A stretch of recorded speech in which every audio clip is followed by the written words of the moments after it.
Digital storytelling is really ideal for an online or blended setting. Being able to convey captivating content and allowing students to watch it at their own time frame, rewatch it if they so choose, and then being able to come to class and really work in a hands-on way to engage with that content is the ideal setup in my mind. From a research standpoint, we build on Bernard Robbins' article, Digital Storytelling, a Powerful Technology Tool for the 21st Century Classroom, and work by Joe Lambert from the Center for Digital Storytelling. According to this work, there are 7 major elements of digital storytelling. The first is the point of view. The second is a dramatic question. The third is emotional content. The fourth is the gift of voice. The fifth is the power of soundtrack. The sixth is economy. And the seventh is pacing. Let's take a look at each of these in a bit more detail in terms of considerations that should be made when employing the use of digital storytelling. For point of view, the stories that we tell reflect who we are as humans, and they make us aware of our connection to humanity. We use stories to teach each other about life lessons and to make a point. When creating digital stories, you need to determine what you are trying to convey to your audience and from what perspective you will be telling your story. Why is it important for you to tell your story? A dramatic question is important because it engages and it hooks the audience. It makes them want to know more about what's going to happen and how the story is going to resolve itself. It keeps viewers engaged from the beginning through to the tension that's created and to the final resolution. So it keeps them paying attention, it keeps them engaged all the way through. The dramatic question draws meaning out of a series of events. How can a particular problem be addressed? You can create the tension by the way you go about answering your dramatic question. Emotional content actually makes us remember information. It allows us to care about the topic that's being discussed, and it really encourages empathy so that we can relate to the story that's being told and the situation that the character finds himself in. So it's an important aspect in terms of being able to connect with the content being presented. And creating that emotional connection to content is an effective way to tie content to long-term memory and to motivate action. The brain actually releases dopamine into the system when it experiences an emotionally charged event, and this makes that event easier to remember with greater accuracy.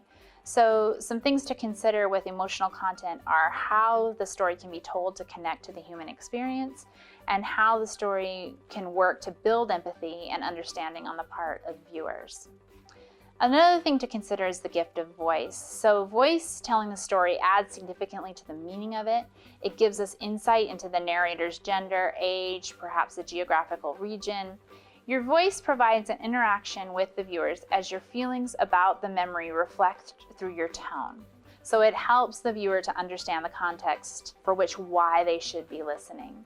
One of the things to consider is how the story can be told using an engaging tone. Speaking slowly in a conversational style, that will make it easier to understand and easier to follow. Music helps to convey the tone of the content, and it helps the viewer relate to the content. And if it's something that's very exciting or engaging, the music can add another layer to that. Well, economy is very important because it's more about the economy of the story and telling the story in an efficient way as possible, knowing that the brain can process images 60 times faster than the spoken word. You can use images judiciously, and the viewers will be able to fill in the connections that you're making between the visual and the audio. With economy, ideally 8 to 10 minutes, no longer than 8 to 10 minutes is the prime optimal ideal time for a story. If you need to create longer stories, breaking them up into segments is ideal. Multiple segments can be joined together to tell a longer story arc. When done strategically, the audience will be able to look at a group of sequenced images and make connections between the images and the information being presented.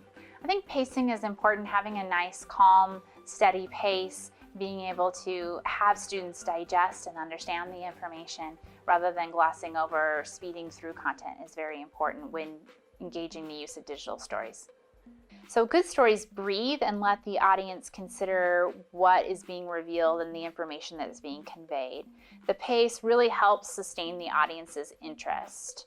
A fast-paced movie with many quick edits and upbeat music can suggest urgency, action, or excitement, whereas a slow pace can suggest realization or contemplation. It is important to consider the pace and how it moves the story forward. When appropriate, use starts and stops, pauses, quickly spurted phrases, changing music tempo to build a sense of action or release. Stories lend themselves naturally to online or hybrid teaching. We as humans connect on an emotional level with people and events in stories, and we connect them to experiences in our own lives. Stories let us communicate our perspective and our perception. Remixing and remaking digital stories and adding new twists, new perspectives, new understandings is a great way to convey captivating content. From ancient teaching method adapted to today's digital native students, digital storytelling is combining the best of both worlds. It is an ideal strategy to convey content in the online educational setting.